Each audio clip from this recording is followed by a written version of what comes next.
It's like anything is better than nothing is the most important rule of thumb. Is there a simple and effective way to make saving money a habit? Anytime in finance that you can automate it as well. Okay. So automating your bank and say every paycheck you're going to move $50 to savings, whatever it might be, and making it automatic.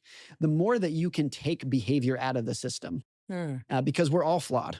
We're all emotional. We're all biased. We've all got social pressures. The more that you can take emotion out and put automation in, the better you're going to do over time. And for the person who's still thinking, I mean, what's the point? I can barely pay my bills. What do you want them to know? The first thing I want you to know is I feel you. I empathize with you. I don't judge you. I'm sure you're a good person and you should not be embarrassed about it because there are tens or hundreds of millions of other people in your shoes. So knowing that you're not alone, I think is an empowering thing for most people because a lot of people look at their lack of savings, look at their poor financial skills, and they feel guilt, shame, and embarrassment. Hmm. And you shouldn't. This is a very, very common thing. It doesn't mean you're a bad person. But the second thing you should know is that it is in your control. Ronald Reed came from the most humble, if not impoverished background that you can imagine. And even as an adult, he spent his entire career as a janitor and a gas station attendant. And when he died, he left millions of dollars to charity. And everyone was like, where the janitor has millions of dollars? Like, what in the world happened here? And the answer was he saved what little he could. $10 here, $20 there, maybe $100 here. He invested in the stock market. He left it alone for like 70 years. And that's it. That's the whole story.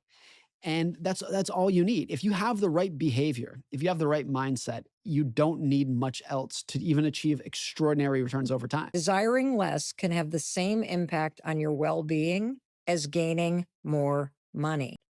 To be content with what you have is the deepest way to enjoy the house you've purchased, the clothes you wear, and the vacations you take. And when you realize that wealth is what you have versus what you want, Hmm. and the wider that gap is, the worse you're going to feel. The narrower that gap is, the better you're going to feel. You can mix aspirations for wanting more with contentment with what you have and appreciation for what you have as well. The idea of being gracious and having gratitude for the world that we live in, for what we have rather than what we don't have, for me, it takes effort to do that.